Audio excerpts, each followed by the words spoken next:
Alright, hello there. I'm going to redo some elements of yesterday's lecture because the recording failed to work properly. I'm not going to go through everything that I spoke about yesterday, but there are a few key things that I think are important to try and communicate with everyone as we come into this new multimedia module of the subject.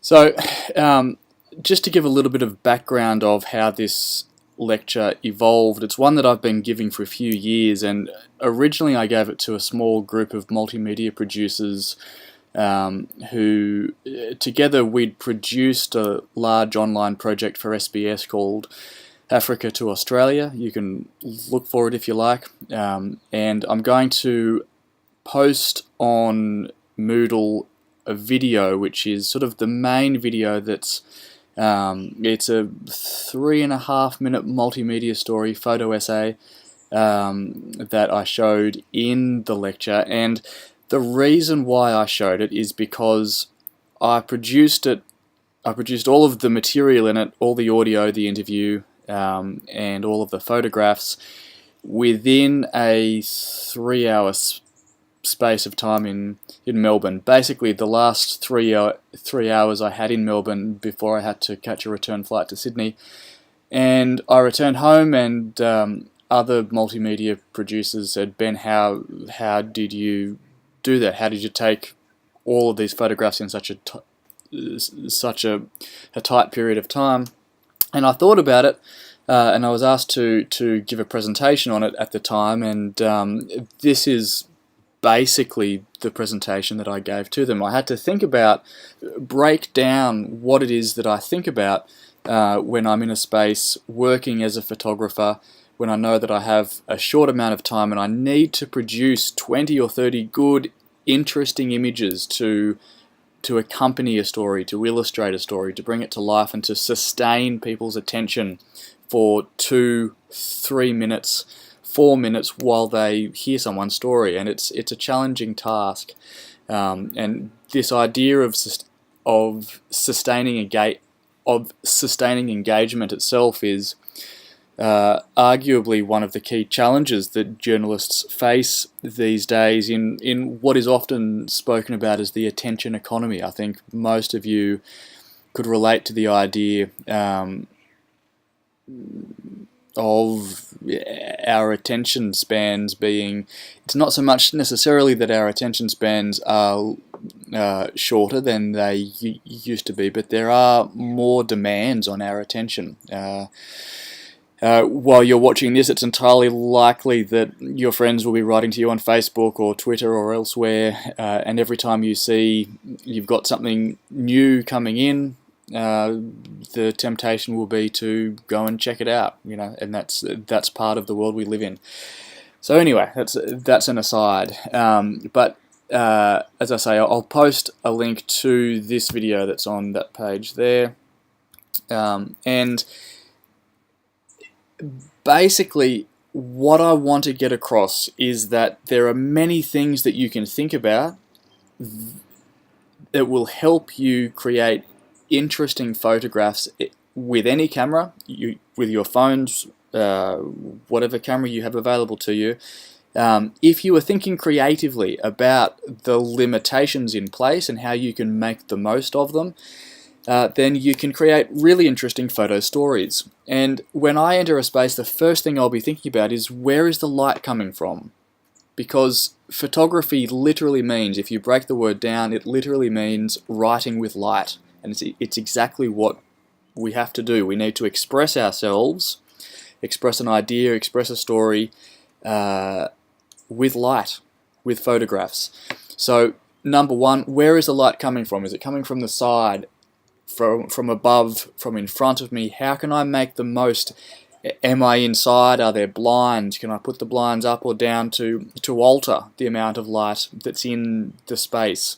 Can I turn lights on or off? But you need to be thinking about light whenever you are taking photographs. And there are many other things that instinctively I'll be thinking about as well. And the more you take photographs, the more you will be able to instinctively think about these things as well. The more it will become instinctive to think about things like light, lines, texture, reflections, framing, composition, perspective. And as you get more confident with your photography, and depending on what type of camera you're using, you may be able to start experimenting with other creative variables as well, including depth of field and movement, both of which require some manual manipulation of the aperture and exposure time.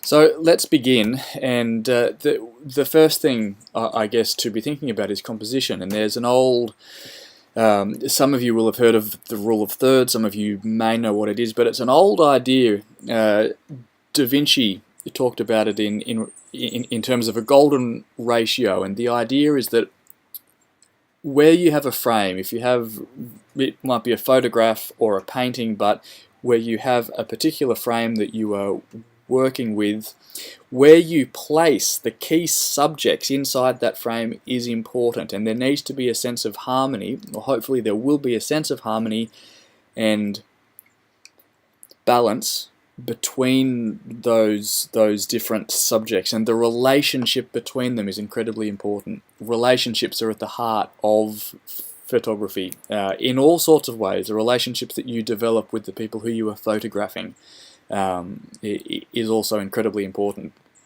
But if we are expressing something, if we are trying to tell a story, then relationships are going to be central. And it's the case with individual photographs as well, that where we place the key elements of the photograph, it's important. So Da Vinci thought about it in terms of thirds, and if you look at this here, and I've just roughly done it, looking at it more closely, I can see that they're not quite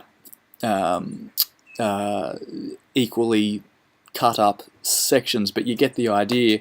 So that if we draw two horizontal lines and two vertical lines through the frame, where those lines intersect, generally speaking, is where you want to try and place the most important elements of your photograph, a person's face, or whatever it is that you are working with. So don't always just, if you're taking a portrait of someone, you needn't always have their face smack bang in the middle of the photograph.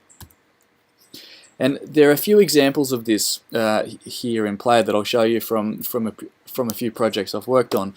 This one in particular was in Jakarta, a very poor suburb in Jakarta that has the highest incidence of HIV/AIDS in Asia, and this was a feature story that I produced 7 or 8 years ago, looking at life here in this suburb called Tambora, and the work of outreach workers who head out with condoms and clean syringes, trying to work with drug addicts in a way that will limit the spread of HIV/AIDS.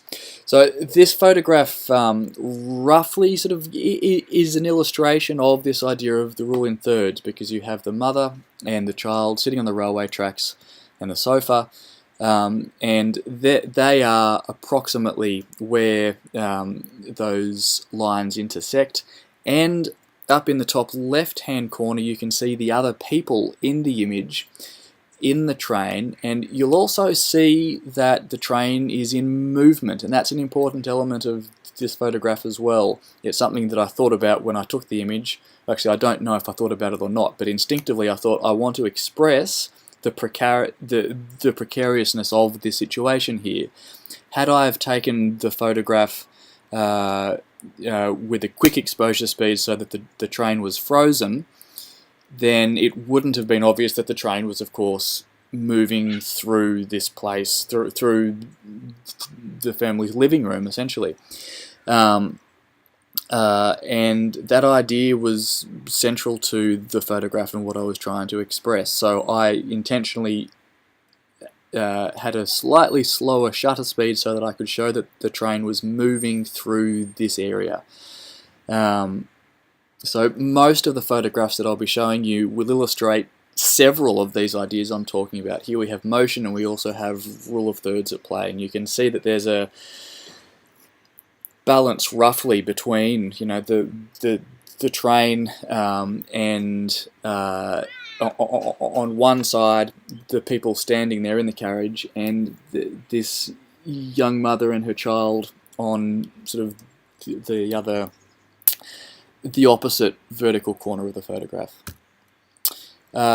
Here again, same area, same project, and this time the photograph is sort of, you can think about it as being split up into vertical thirds. So on the left hand side there's the goalposts that also serve as a clothesline, because everything here has at least two functions. The woman more or less smack bang in the middle. The pole there in the middle as well, which sort of offsets and counterbalances the woman as well, and of course the train track curving through the right hand side of the image. This is an image where the arm itself traverses across the photograph and across those intersecting lines. And I said in yesterday's lecture that I clarified that I didn't ask this young man, his name was Bobby, I didn't ask him to inject heroin for the photograph, but when I was there, I was told that he was about to, and I asked him if he would mind if I took the photograph of him, and he said, yes, that's fine, I'm happy for you to take the shot as long as you can't see my face.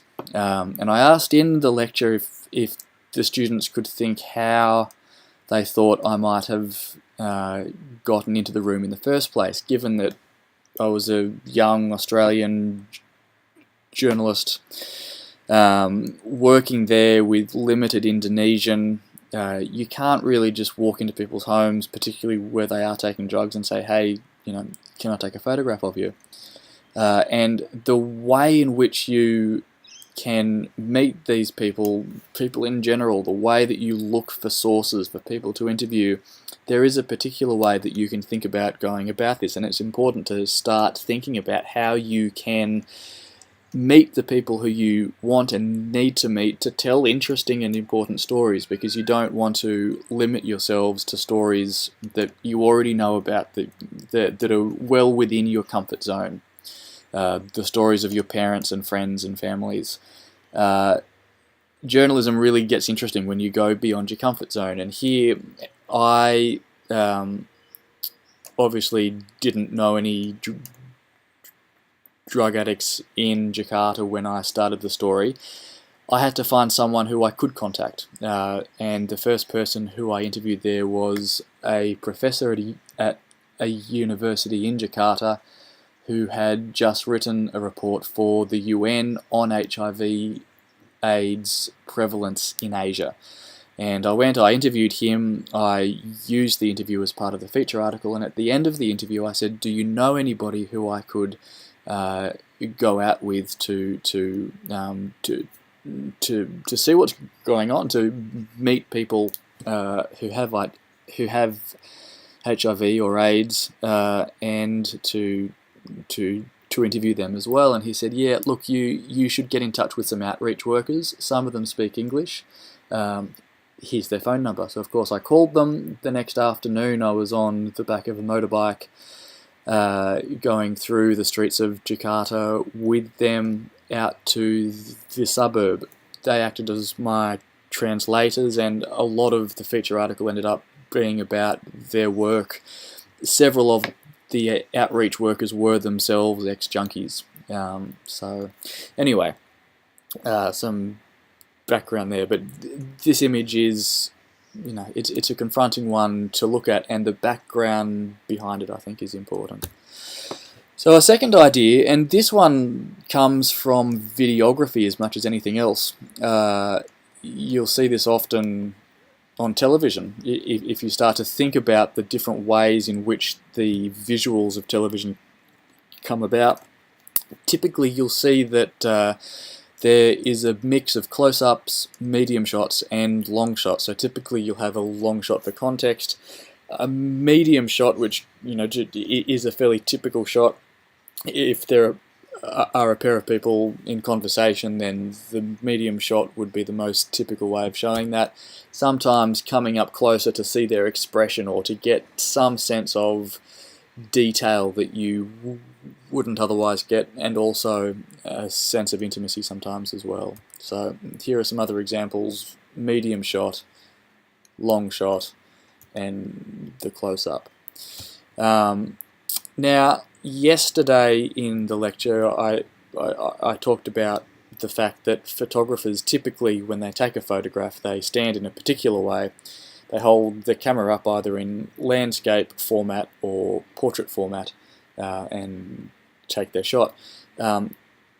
There are, and I got my maths wrong yesterday as well, I said there are 378 other angles, and of course there are 358 other angles in between the horizontal and the vertical that you can play with. And you should be doing that. You can tilt your camera in all sorts of ways, and sometimes you need to. In this situation, I took this photograph on a crowded bus in Melbourne for the Africa to Australia project as well, for SBS, and I didn't have a zoom lens on my camera. I couldn't zoom out to capture this moment of laughter between the two subjects of the story, the two young African Australian women. So I simply tilted the camera in order to get both of their faces into the frame. Another thing you'll notice about this photograph is that the other people in the photograph are slightly out of focus. It has a shallow depth of field. And I did that because you can see that the person behind the women is looking towards me, and if you could see his eyes properly, he would instantly become the main focus of the image, which I did not want. And also I didn't want to identify him either. So these are things that typically I'll be thinking about as I'm taking photographs. So tilting the camera can create really interesting shots. Obviously, this photograph of the tower in Melbourne, the tower isn't falling over, but it just allows you to play with lines and to make the world strange, and that's one of the roles of art and photography and even journalism to some extent is to make people think about the world in different and challenging ways that challenge what we take for granted and accept as normal. Lines can also be used to frame a photograph within a photograph. So here a peasant in Colombia outside his home, and you can see that there's a frame within the frame, an image within an image, an image within an image. Here framing through the spokes of a bike wheel, and the spokes give us sort of a sense of texture as well. Now, some of these photographs in and of themselves aren't particularly strong, but again, when you want to take 20 or 30 images in a short period of time of a single subject or in a single space, you need to look for lots of different ways of just adding a little bit of visual interest to the story, to your photographs. Now, I talked a moment ago about the man's eyes on the bus, and it's important to know that there are two things that we instinctively look at first when we see an image, and one of those is a person's eyes or a person's face, but if their eyes are clear, and particularly, of course, if they're looking at you, it's very hard to look at anything else. We're trained from an early age as social animals to look people in the eye. And the other thing that we look at almost straight away is light. Our eye is drawn to light rather than shadow, and you can use this idea in your photographs as well. Here, there's a juxtaposition between the young child and the bullet holes in the door and the sun streaming through onto the wall, and those are the two main subjects of this shot. Again, roughly the distribution of the photograph adheres to the golden ratio rule as well. Framing here again, and light. Where is the light? What do we look at when we see the photograph? These are ideas that are important. Here, light from the side will not look the same as light from the back, and you should aim to have lots of different types of light. Sometimes if you spend a few hours through an afternoon and make the most of the fact that the sun is travelling across the sky.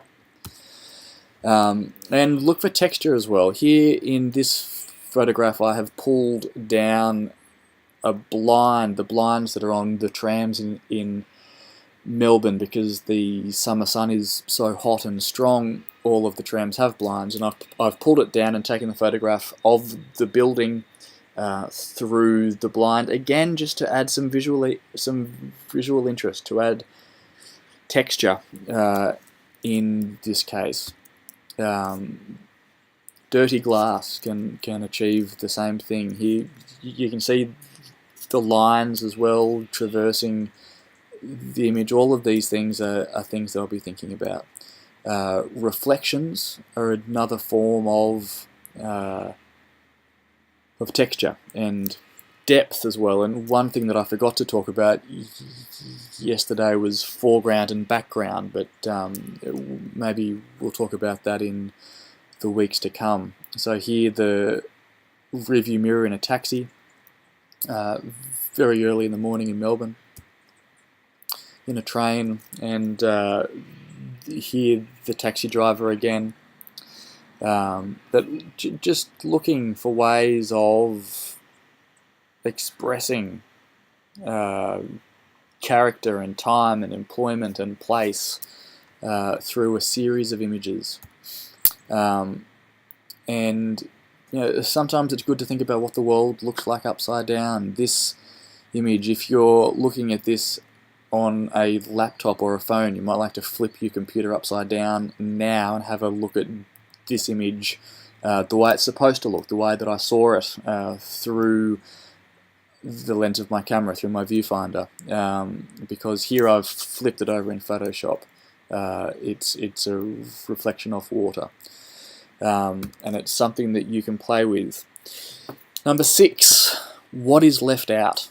And this is arguably the most important of the ideas. You really want to just include the essence of what it is you're trying to express, and think about what it is that you're trying to say with your images and what you need to include in the image in order to say it. So here, this is another photograph from Colombia, and my main interest here was the fact that the people were betting pebbles. That was their currency, that was their way of making the game fun and interesting. And I could have walked further away from the table and included all 4 people, but I wanted to have the focus, and actually the focus in the image is only on the pebbles. Everything else is ever so slightly out of focus. So to see that there are 4 people in the photograph, you only need to see the hands of the other 2 people. And it's an important idea. What do you want to express, and what can you leave out that will still allow you to express what it is you're trying to say through your images. And I said earlier that photography means writing with light. This is an idea that applies to all of the different forms of communication, all of the different forms of journalism that you will produce. As writers, you should be thinking about the same thing. And some of you hopefully will have read some of Ernest Hemingway's work. If you haven't read For Whom the Bell Tolls or The Old Man and the Sea, you should. But Ernest Hemingway was famous for writing everything at least once. He said that the first draft of everything is shit, of anything is shit, and he wrote and rewrote every paragraph, I think, that he ever published. And because of that, a friend one night in a bar in Cuba, where he lived at the time, he challenged him to write a complete story in 6 words or less. And Hemingway, so the story goes, thought about it for a while. He grabbed a serviette and a pen, and he scribbled something on his serviette. He passed it to his friend, and this is what he wrote. And it's a complete story in 6 words. It's a tragedy in 6 words, but it draws on what is outside the frame. And this is an important thing to think about with photography as well. What can you show in the frame that will elicit a larger reality? Okay, so if we return to this image here, you know that there's more going on here, but you don't need to see more. Typically the only reason why a pair of shoes, baby shoes, would not be worn is if, obviously there was a miscarriage or a stillborn child. So, in 6 words you have a complete story, a tragedy. A few other examples here, but I'm going to just skim through these.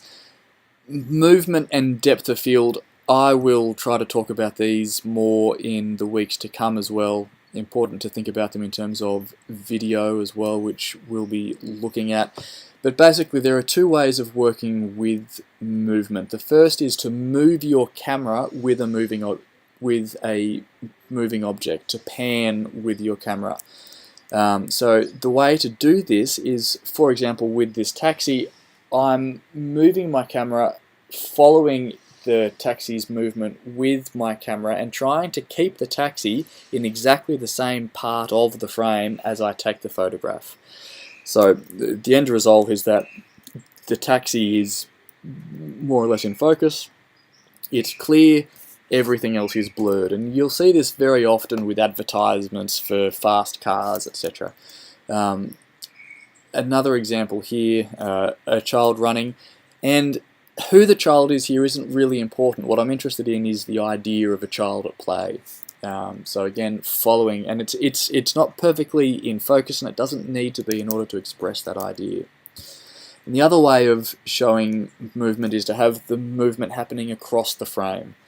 So here I'm holding my camera very still as I can. I'm holding my breath, I'm bracing myself, and again we have this idea of kids at play, and you can see the motion. It's a dynamic photograph. We don't need to know who the kids are, because actually I don't want to identify them. I'm not interested in who they are. I'm interested in the fact that they are playing. They are the universal idea of kids at play. So here a child having a bath as well, with a bucket and a bowl, which is the typical way of having a shower in Colombia.